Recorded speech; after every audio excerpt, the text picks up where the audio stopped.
हाँ जी बेटा, चैप्टर की शुरुआत होती है इस स्लाइड से। ठीक है, कंसेप्ट करने से पहले ना मैं आपको थोड़ा सा बेस समझा देता हूँ। हाँ भी इस चैप्टर में हम क्या करने वाले हैं। ठीक है, तो बेसिकली जैसे मैंने बोला ना, इस चैप्टर के नेम में ना दो वर्ड है, एक है मनी और एक है क्रेडिट।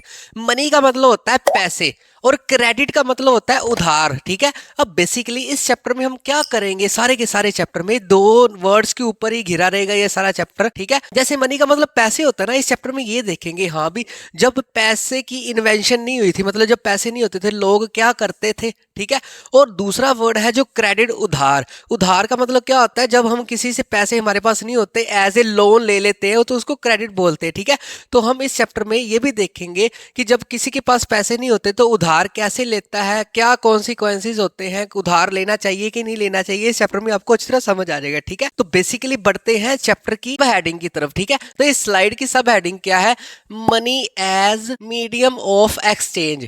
जो मनी है वो मीडियम ऑफ एक्सचेंज है, ये सारी बातें आपको इस स्लाइड में अच्छी तरह समझ आ जाएंगी। ठीक है, अब मीडियम ऑफ एक्सचेंज क्या होता है, बीच में मनी है और इधर वाली साइड में बायर और सेलर। ठीक है, बायर पैसे देगा तो सेलर उस अपनी चीज बेच देगा, तो बीच में क्या है, money as a medium of exchange है। ठीक है, तो जैसे जैसे मैं पढ़ता रहूंगा ना वैसे वैसे आपको अच्छी तरह समझ आ जाएगी। ठीक है, पहली लाइन है जो टुडे मनी, आजकल जो पैसा है ना, as in intermediate in exchange process.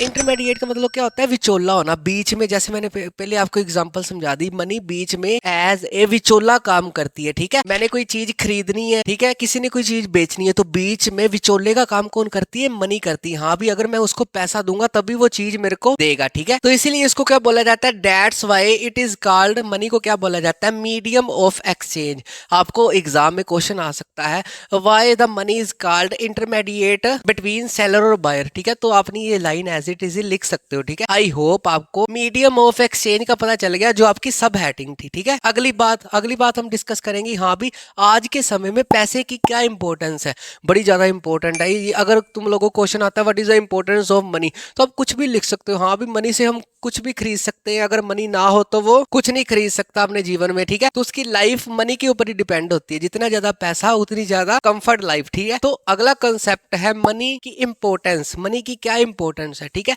Use for buying goods. Money का यूज होता है गुड्स, चीजें खरीदने के लिए। सर्विसेज खरीदते हो, जैसे BSNL का पैक खरीद लिया, जियो का टॉक टाइम डलवा लिया, तो ये सर्विसेज ही है। ठीक है, एंड एवरीथिंग जिंदगी में जितनी भी चीजें पैसे के बिना नहीं आ सकती। ठीक है, इन आवर लाइफ, हमारी लाइफ में मनी की बड़ी ज्यादा इंपॉर्टेंस है। Money also give economic freedom. अब एक नया वर्ड आया ना, इकोनॉमिक और फ्रीडम। ठीक है, इकोनॉमिक फ्रीडम का मतलब क्या होता है, अगर हमारे पास मनी है तो हम फ्रीडम है, हमारे पास कुछ भी खरीद सकते हैं। हाँ भाई, अगर मैं मेले में जाता हूँ, मेरी जेब में 10,000 रुपीज है, तो मैं कुछ भी खरीद सकता हूँ मेले में। ठीक है, हमें फ्रीडम मिलती है, इकोनॉमिक फ्रीडम। ठीक है, अगर वैसे ही हमारे पास कुछ नहीं है तो हम देख के आ जाएंगे, बस कुछ नहीं खरीद पाएंगे। तो मनी से हर चीज प्राप्त हो सकती है। ठीक है, इस लाइन से ये पता चला हमें। ठीक है, आई होप यहाँ तक आपको सिंपल सा कंसेप्ट पता चल गया। ठीक है, अब अगली सिचुएशन, जैसे मैंने बोला था ना कि हम इस चैप्टर में ये भी डिस्कस करेंगे कि भाई मनी के पहले जब मनी नहीं होती थी उस समय क्या लोग करते थे। ठीक है, बड़ा इंपॉर्टेंट क्वेश्चन बन के आता होता है एग्जामिनेशन में, बताता हूँ कौन सा। ठीक है, कंसेप्ट अगला क्या है, situation before the invention of money. जब मनी की इन्वेंशन नहीं हुई थी उस समय लोग क्या करते थे, तो एक सिस्टम याद रखना है। ठीक है, कौन सा सिस्टम, बार्टर एक्सचेंज भी बोलते हैं उसको और सिस्टम भी बोलते हैं। अगर तुम लोगों को क्वेश्चन आ जाए what is the barter system 5 number का, तो जो मैं आगे स्लाइड में करवाऊंगा ना तो सारा एज इट इज ही लिखना है। ठीक है, तो बार्टर एक्सचेंज सिस्टम क्या होता था, एक्सचेंजिंग ऑफ गुड्स को अगर एक्सचेंज करना उसको क्या बोला जाता था, barter system. Exchanges of good का मतलब क्या होता है, जब पैसे नहीं होते थे तब लोग चीजों को एक्सचेंज कर लेते। हाँ तेरे को ये चीज चाहिए, मेरे पास ये एक्स्ट्रा है, हाँ भी तू वो रख ले, मेरे को वो दे दे। ठीक है, तो एक्सचेंज के हिसाब से चलता था जब मनी नहीं होती थी। ठीक है, अब आप अपने ऊपर ही ले लो। ठीक है, अगर आपको नोटबुक चाहिए, किसी के पास नोटबुक है और उसको पेन चाहिए, तो आप उसको पेन दे दोगे और वो आपको नोटबुक दे देगा। तो इसको क्या बोला जाता है, बार्टर सिस्टम या बार्टर एक्सचेंज बोला जाता है। ठीक है, तो इसको याद रखने का तरीका, बेटर है ये मनी के आने से पहले, तो बैटर मतलब बार्टर सिस्टम। ठीक है, अगला concept, most important concept of barter system क्या है, most essential feature of barter system या बार्टर एक्सचेंज।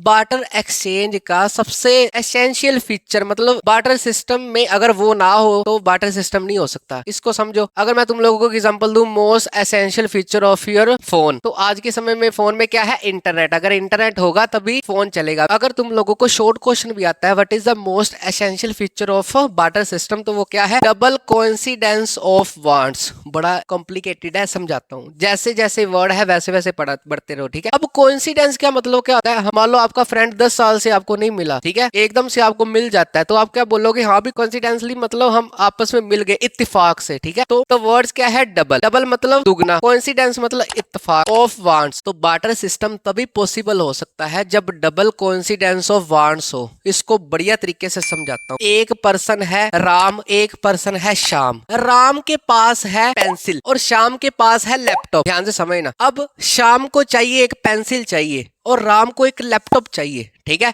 अब अगर दोनों की जरूरतें मैच कर गई तभी बार्टर सिस्टम होएगा। फिर दोनों क्या कर लेंगे? एक्सचेंज कर लेंगे। हाँ भी शाम तू पेंसिल लग ले, मेरे को लैपटॉप दे दे, ठीक है। दोनों की जरूरतें पूरी, दोनों अपने अपने घर में, ठीक है। तो डबल कोइंसिडेंस ऑफ वांट्स का मतलब क्या होता है? दोनों की वांट्स मतलब दोनों की जरूरतें कोइंसिडेंसली मिलनी चाहिए तभी बार्टर सिस्टम होएगा। अगर कोई चीज अपनी बेचने को नहीं तैयार तो बेचारा देने वाला घूमता फिरेगा, धक्के खाता फिरेगा, ठीक है। तो इसकी एग्जैक्ट डेफिनेशन क्या है? बोथ पार्टीज, मतलब दोनों पार्टीज कौन कौन सी? Buyer and seller.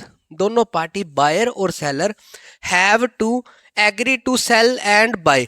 एक दूसरे की एग्री हो सेल और बाय क्या करने में? Each commodities. कॉमोडिटीज मतलब जो उनके पास चीजें हैं, जैसे उसके पास पेन था, उसके पास लैपटॉप था, तो उन दोनों की चीजें उन दोनों के पास क्या था? उसको बोलते हैं कॉमोडिटीज। अगर सेलर और बायर एक दूसरे की चीजों को कोइंसिडेंटली देना चाहते हैं तो तभी बार्टर सिस्टम होएगा, नहीं तो नहीं होएगा, ठीक है। समझ आ गई ना तुम लोगों को? एज इट इज, ये आपने ये डेफिनेशन लिखनी है। पिछली बार एग्जाम में आया था what is the meaning of double coincidence of wants, तो ऐसे ऐसे ही लिखोगे। तो बायर और सेलर एक दूसरे की चीजों को, एक दूसरे की कम्युनिटीज को अगर खरीदना और बेचना चाहते हैं तभी बार्टर सिस्टम होएगा, ठीक है। आई होप यहाँ तक आपको अच्छे से समझ आ गया। आगे हम क्या डिस्कस करेंगे? हाँ भी जो बार्टर सिस्टम किया है हमने, ये पूरा सिचुएशन 5 नंबर का जो बार्टर सिस्टम आएगा ना, तो पूरी राम कथा लिखोगे, ठीक है। अगला कंसेप्ट क्या है? बार्टर एक्सचेंज की लिमिटेशन। हाँ भी जो बार्टर सिस्टम है उसके ड्रॉबैक्स क्या है, लिमिटेशन क्या है, ठीक है। पहली लिमिटेशन टाइम कंज्यूमिंग। हाँ भी बहुत ज्यादा टाइम लगता है इसमें। मेरे को मान लो लैपटॉप चाहिए, मेरे पास पेंसिल है, तो मैं धक्के खा के एक बंदा ढूंढूंगा, हाँ भी पूरा दिन भकाई करके, हाँ भी किसके पास लैपटॉप है, किसको पेंसिल चाहिए, ठीक है। तो हम एक्सचेंज करने में बड़ा सारा टाइम लग जाएगा। अगर मेरे पास पैसे होते, ठीक है, तो मैं किसी भी दुकान पे जाता, आज के टाइम, आज के समय के अकॉर्डिंग, आज जैसे होता है, तो मैं किसी को भी पैसे देता तो मेरे को लैपटॉप दे देता, मेरी इतना टाइम नहीं लगता मेरे को, ठीक है। दूसरी, valuation of goods very difficult. समझो इस बात को। अब हमें पता है ना हर चीज की एक वैल्यू होती है। मान लो आपके पास कोई आईफोन लेके आए, ठीक है, आईफोन लेके बोले कि हाँ भी मेरे को तेरा घर चाहिए, ठीक है, तू मेरे को अपना घर दे दे, मैं तेरे को आईफोन दे दूंगा। आज के समय में दोगे आप? नहीं ना। तो वैल्यूएशन करना बड़ा डिफिकल्ट होता था पैसे के आने से पहले, ठीक है। अब मान लो किसी को पेंसिल, पहले क्या हुआ था, उसने, मैंने एग्जांपल कराई थी ना, पेंसिल दे दी थी और लैपटॉप ले लिया था, उन्होंने सोचा नहीं था, ठीक है। अगर वैल्यूएशन तो अलग अलग है ना दोनों की, पेंसिल की वैल्यूएशन अलग है, लैपटॉप की वैल्यूएशन अलग है, ठीक है। तो इसमें वैल्यूएशन लगाना बड़ा डिफिकल्ट होता था मनी के आने से पहले, ठीक है। बार्टर सिस्टम में मजबूरी में करना ही पड़ता था एक्सचेंज, ठीक है। हो सकता था उसकी चीज की वैल्यूएशन ज्यादा हो, पर उसको तो जरूरत है, उसको तो लेनी पड़ेगी मजबूरी में, ठीक है। अगली बात, two people with different types of needs. दो लोगों की अलग अलग नीड्स होती है। जैसे मैंने बोला था ना, हाँ भी मेरी नीड क्या है, मेरे को लैपटॉप चाहिए, मेरे पास पेंसिल है, तो मैं भकाई करके एक बंदा ढूंढूंगा, हाँ भी किसको पेंसिल चाहिए, तो दो लोगों की नीड अलग अलग हो गई ना। Must be there to satisfy each other needs. तो ये जरूरी होता है बार्टर सिस्टम में, तो एक दूसरे की नीड्स को सेटिस्फाई करवाना जरूरी। फुल चैप्टर ट्रिक्स के साथ देखने के लिए डिस्क्रिप्शन बॉक्स में लिंक पे क्लिक करें